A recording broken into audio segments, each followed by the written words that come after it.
कि इसरो जो हाल ही में बड़े सारे सैटेलाइट्स को अंतरिक्ष में छोड़ने के लिए जाना जा रहा था, लेकिन जिन सैटेलाइट्स को अंतरिक्ष में छोड़ने के लिए उसे भारी भरकम रॉकेट्स की जरूरत पड़ती थी, फिर चाहे वो पीएसएलवी हो या जीएसएलवी या एसएलवी, अब वो इन रॉकेट्स को नहीं बनाएगा। सवाल यह है कि क्या इसरो काम बंद कर रहा है या इसरो प्राइवेट हो रहा है?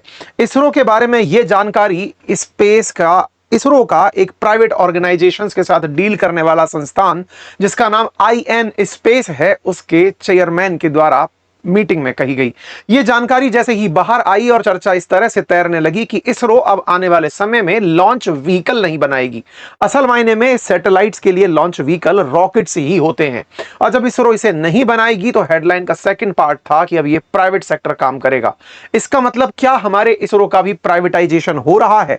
हेडलाइंस को अगर पढ़े तो ISRO will not make any launch vehicle, सारी की सारी तकनीकी प्राइवेट सेक्टर को हस्तांतरित कर दी जाएगी। जहां एक और भारत में कभी रेलवे के प्राइवेटाइज होने पर बहुत सारे आंदोलन प्रदर्शन हुए थे, तो क्या अब इसरो का भी निजीकरण हो रहा है? और यदि ये सच है तो इसके मायने क्या होंगे, आज के इस सेशन में चर्चा करेंगे। लेकिन उससे पहले यदि आप हमारी यात्रा से जुड़े हुए हैं तो हमारे चैनल्स के लिंक कमेंट बॉक्स में पिन है।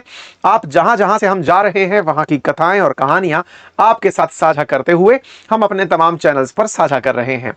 आगे बढ़ते हैं और चर्चा आज के इस खास सत्र में सीधी इसरो के रॉकेट्स और सामान्य सैटेलाइट बनाने के काम को प्राइवेट कंपनियों को सौंपने की बात की करते हैं, और साफ साफ ये कि ये किसी पब्लिक सेक्टर कंपनी यानी पीएसयू को सौंपने की तैयारी नहीं हो रही है, प्राइवेट कंपनीज को यह काम दिया जाएगा। कुछ इस प्रकार की बातें हाल ही में जो गोयनका हैं उन्होंने, डॉक्टर पवन गोयनका, उन्होंने हाल ही में एक मीटिंग में बिजनेस टुडे की इंडिया एट 100 इकोनॉमी समिट के अंदर बात करते हुए कही और कहा कि हम आने वाले समय में रॉकेट्स यानी कि सैटेलाइट्स लॉन्च व्हीकल्स नहीं बनाएंगे। अब यहां पर दो प्रश्न बनते हैं कि अगर सैटेलाइट लॉन्च व्हीकल आप नहीं बनाओगे तो बनाएगा कौन, और नहीं बनाओगे तो फिर आप करोगे क्या?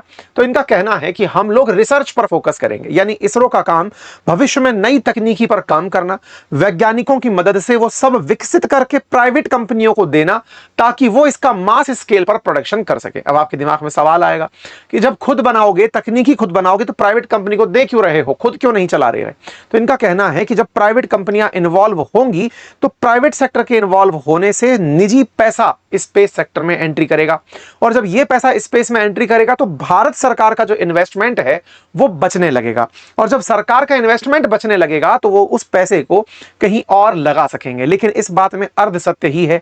दूसरा सत्य यह है कि भारत सरकार खुद प्राइवेट कंपनीज से, जो भारत की प्राइवेट कंपनीज हैं जो इस काम में एंट्री करेंगी, उनसे काम करवाने के लिए खुद ग्राहक बनकर उनको काम देगी। इसका मतलब यह हुआ कि भारत सरकार निजी क्षेत्र के लिए खुद ग्राहक बनेगी, खुद से उन्हें एक प्रकार की फंडिंग देगी so that they can develop their satellite launch vehicles. और इतना ही नहीं, उन्हें लॉन्चिंग साइट्स भी उपलब्ध कराई जाएंगी, यानी श्रीहरिकोटा जैसी जगह पर प्राइवेट कंपनीज अपने सैटेलाइट लॉन्चिंग व्हीकल्स यानी रॉकेट्स को चलाकर सैटेलाइट्स को अंतरिक्ष में भेज सकेंगे। कुछ इस तरह की बातें यहां पर कही गई हैं। कहा गया है कि इसरो का काम यहां से आगे रिसर्च एंड डेवलपमेंट पर फोकस होगा। साथियों, अगर आप नहीं जानते तो जानकारी डिटेल में मैं आपको बता दूं कि इसरो अंतरिक्ष विभाग के अधीन आता है, और अंतरिक्ष विभाग भारत सरकार के प्रधानमंत्री अपने पास रखते हैं। इसरो पहले 1962 में भारतीय राष्ट्रीय अंतरिक्ष अनुसंधान समिति के नाम से जाना जाता था। बाद में इसे 1972 में अंतरिक्ष विभाग के द्वारा बनाकर इसरो को इसके अधीन कर दिया गया। इसरो के काफी सारे सेंटर्स हैं। मुख्यालय बेंगलुरु में है, विक्रम साराभाई स्पेस सेंटर तिरुवनंतपुरम के अंदर है, जहां पर लॉन्च व्हीकल तैयार किए जाते हैं। यही वाला काम अब प्राइवेट सेक्टर करेगा। सतीश धवन स्पेस सेंटर जो श्रीहरिकोटा से व्हीकल्स को लॉन्च करता है, इस काम के लिए प्राइवेट सेक्टर्स को उन्हें लीज पर दे दिया जाएगा। स्पेस एप्लीकेशन सेंटर जो अहमदाबाद संचार रिमोट सेंसिंग सैटेलाइट्स के जो अंतरिक्ष से तकनीकी कनेक्शन है उन्हें मेंटेन करता है, वो करता रहेगा। और रीजनल रिमोट सेंसिंग सेंटर जो हैदराबाद से ऑपरेट होता है वो भी अपना काम करता रहेगा। कुल मिलाकर के इसरो अब अपने पीएसएलवी, जीएसएलवी और एसएसएलवी जैसे लॉन्च व्हीकल का जो परिचालन है वो अब प्राइवेट सेक्टर को दे देगा। एक प्रकार से यह समझिए कि आने वाले समय में इन स्पेस, जो कि प्राइवेट सेक्टर्स के साथ डील करने की सरकारी संस्था है, यह समझिए कि इसरो एक कंपनी है और उस कंपनी के लिए काम लेकर आने वाली अगर कोई निजी कंपनी हो कि जो इसरो के लिए सैटेलाइट्स लेकर आती हो कि सर ये सैटेलाइट भिजवाना है, या वो ये कंपनी जो आने वाले समय में इसरो के लिए इन्वेस्टर्स लेकर आए, या फिर कहे कि सर इनका सैटेलाइट जाना है, इनका का लॉन्च व्हीकल जाना है, और जो private sector company Skyroot जैसी कंपनी जो भारत में काम कर रही है, उनकी निगरानी करने का काम आईएन स्पेस ही करता है। अब यहां से आगे तकनीकी में बदलाव करते हुए एसएसएलवी, पीएसएलवी और एलवीएम-3 जैसी तकनीकी को प्राइवेट सेक्टर्स को दे दिया जाएगा। हाल ही में आपने स्मॉल सैटेलाइट लॉन्च व्हीकल्स को तो लिफ्ट होते हुए न्यूज में सुना ही था। हाल ही में अब उस काम को आगे बढ़ाने का भी फैसला कर लिया गया है। फिर से मैं याद दिला दूं, जो रॉकेट होता है उसके टॉप पर पेलोड रखकर सैटेलाइट्स को अंतरिक्ष में भेजा जाता है। तो यहां पर रॉकेट्स के ऊपर जो पेलोड्स रखे जाएंगे, वो पेलोड्स तो अंतरिक्ष में जाएंगे ही, वो पेलोड्स सैटेलाइट्स होते हैं। वो सैटेलाइट्स प्राइवेट सेक्टर कंपनी भी बना सकती है, सरकार भी बना सकती है, लेकिन जो लॉन्च व्हीकल है, अब वो लॉन्च व्हीकल निजी कंपनियों को दिया जाएगा।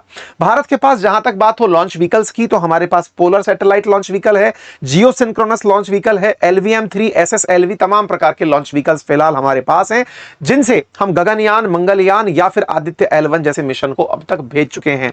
पीएसएलवी जो कि पोलर सैटेलाइट लॉन्च व्हीकल है, ये अर्थ ऑब्जर्वेशन और नेविगेशन जैसे तमाम प्रकार के जो मिशन हैं, उनमें काम आते हुए तमाम प्रकार के हमारे मिशन को लॉन्च कर चुका है। जियो सिंक्रोनस सैटेलाइट लॉन्च व्हीकल जो जीएसएलवी है, वो हमारे अंतरिक्ष में क्रायोजेनिक इंजन अपर स्टेज में रखते हुए बहुत ऊंचाई तक सैटेलाइट्स को ले जाने की क्षमता रखता है, और इनमें सबसे ताकतवर हैवी लिफ्ट लॉन्च व्हीकल एलवीएम-3 है, जो चंद्रयान-3 मिशन के लिए तैयार लॉन्च किया गया था। ये सारे के सारे अब जो काम है आने वाले समय में प्राइवेट कंपनियों को दे दिए जाएंगे। अब इसकी चुनौतियों की चर्चा कर लेते हैं कि जब इतने भारी भरकम आप सैटेलाइट लॉन्च व्हीकल्स को प्राइवेट कंपनियों को दे देंगे, तो क्या ये सुरक्षा के साथ कोई चिंता नहीं होगी? साथियों, असल मायने में भारत सरकार इस उम्मीद से काम कर रही है कि 2030 तक ये बाजार जो स्पेस का है, ये $40 बिलियन तक का हो सकता है। ऐसा होने में आवश्यकता है कि कुछ कंपनियां अपने सैटेलाइट्स अंतरिक्ष में छोड़ें। आपको मॉडल समझना है तो दिमाग में स्टारलिंक का दिमाग लेकर आ जाइए, जो अमेरिका के अंदर इलॉन मस्क की कंपनी कर रही है, जो अपने सैटेलाइट्स को अंतरिक्ष में भेज करके दुनिया भर के अंदर सैटेलाइट इंटरनेट उपलब्ध कराने के तमाम तरीके तैयार कर रही है। कुछ वैसा ही अब भारत सरकार प्रयास में है। 2020 के अंदर यह नीति का परिवर्तन हुआ और धीरे धीरे अब उसी दिशा में काम हो रहा है। प्रयास यह है कि प्राइवेट कंपनी अपना सैटेलाइट भेजें, और सैटेलाइट भेजने से उनको जो भी सैटेलाइट के अधिकार बेचकर पैसा कमाना हो, वो खुद कमाएं। भारत सरकार फैसिलिटेट करेगी ताकि प्राइवेट सेक्टर इस क्षेत्र में भी आगे हाथ आजमाए, और जब प्राइवेट सेक्टर का इन्वॉल्वमेंट होगा तो सरकार का बिल्कुल नासा की तरह, जैसे नासा अमेरिका के अंदर रिसर्च एंड डेवलपमेंट और अर्थ ऑर्बिट के जितने भी काम है वो सब प्राइवेट सेक्टर को सौंप चुका है। अर्थ से ऊपर के लिए, चाहे चंद्रमा पर और यहां पर मंगल पर जाने वाले जैसे जो बड़े काम हैं, वो सारे काम नासा करता है।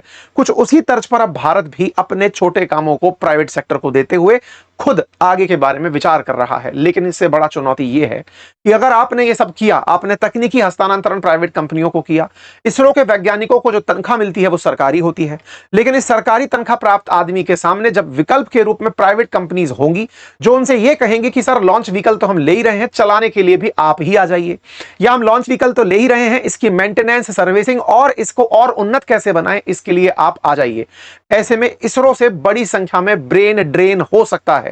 सरकार इस बारे में बिल्कुल विचार शायद अभी शुरुआती स्तर में ना कर रही हो, लेकिन इसरो में बड़ी संख्या में से लोग निकल करके प्राइवेट कंपनीज में बड़े बड़े पैकेजेस पर जा सकते हैं। सवाल आएगा, प्राइवेट कंपनीज पैसे दे सकती हैं, सरकारी कंपनियां क्यों नहीं? तो इसमें सवाल यह है कि प्राइवेट सेक्टर तो अब रिसर्च एंड डेवलपमेंट पर पैसा खर्च ही नहीं कर रहा है, तो उसे सारा पैसा अब यहां से तकनीकी खरीदने में और लॉन्च करके सरकार को आइटम बेचने में लगने वाला है। इसका मतलब ये बिल्कुल वैसे है कि गाड़ी किसी कंपनी ने बनाई, आपने पैसा देके गाड़ी खरीद ली, अब जो गाड़ी का इंजन बनाने में रिसर्च हुई थी वो तो इसरो ने कर दी, लेकिन अब गाड़ी बेचने से जो कमाई होगी वो तकनीकी खरीद करके ये प्राइवेट कंपनी करने लगेंगी। ऐसे में बड़ी संख्या में हमारे वैज्ञानिकों को भारत के अंदर ही, दोनों ही बातें हैं, प्राइवेट सेक्टर के अंदर अपॉर्चुनिटीज भी मिलेंगी, लेकिन दूसरी तरफ इसरो के अंदर वैज्ञानिकों की संख्या में बड़ी कमी देखी जा सकती है। अगर ऐसा होता है तो इसरो जिस तरह से काम कर रहा है, ऑलरेडी बड़ी चुनौतियां उसे मिल रही हैं, अपने कई सारे मिशन में वो पहले ही देरी से चल रहा है, इसरो के वैज्ञानिकों को पहले ही नासा खींचकर अपने पास ले जाता है, और अब जब भारत में ही विकल्प होने लगेंगे तो हम ये जो बाजार का सपना देख रहे हैं, ये सपना कहीं अधूरा ना रह जाए, क्योंकि भारत सोच रहा है $40 बिलियन का व्यापार कर लेंगे, लेकिन भारत की प्राइवेट कंपनीज जब वैज्ञानिकों को ही ले जाएंगी तो एक चुनौती बन जाएगी। हाल ही में भारत की तरफ से एक और विक्रम-1 मिशन भी लॉन्च किया गया, जो प्राइवेट सेक्टर की तरफ से था, स्काई रूट एरोस्पेस के द्वारा इसको लॉन्च किया गया, और ऐसे ही अब ऑप्स्टार सैटेलाइट जो है, ऑप्टोसार सैटेलाइट मिशन दृष्टि के तहत 3 मई को भी लॉन्च हुई, वो भी दुनिया ने देखी। अब कुल मिलाकर भारत के अंदर बहुत सारे ऐसे स्टार्टअप्स आ रहे हैं जो स्पेस सेक्टर के अंदर तेजी से काम कर रहे हैं, लेकिन इसके चुनौती भी हैं तो इसके लाभ भी हैं। भारत सरकार इसके अंदर अपार संभावना ही देखती है। मानकर चलती है कि 8 अरब का व्यापार 44 अरब तक पहुंच जाए तो बुराई क्या है, और इस काम को इन स्पेस को सौंपकर 2033 तक 44 बिलियन डॉलर पहुंचाने का कार्यक्रम रखा गया है। देखना होगा इन चुनौतियों से कैसे निपटती है सरकार। बाकी आपका क्या है विचार, जरूर कमेंट बॉक्स में बताएं। चैनल पर नए हैं तो चैनल को सब्सक्राइब अवश्य कर लें। बहुत बहुत धन्यवाद।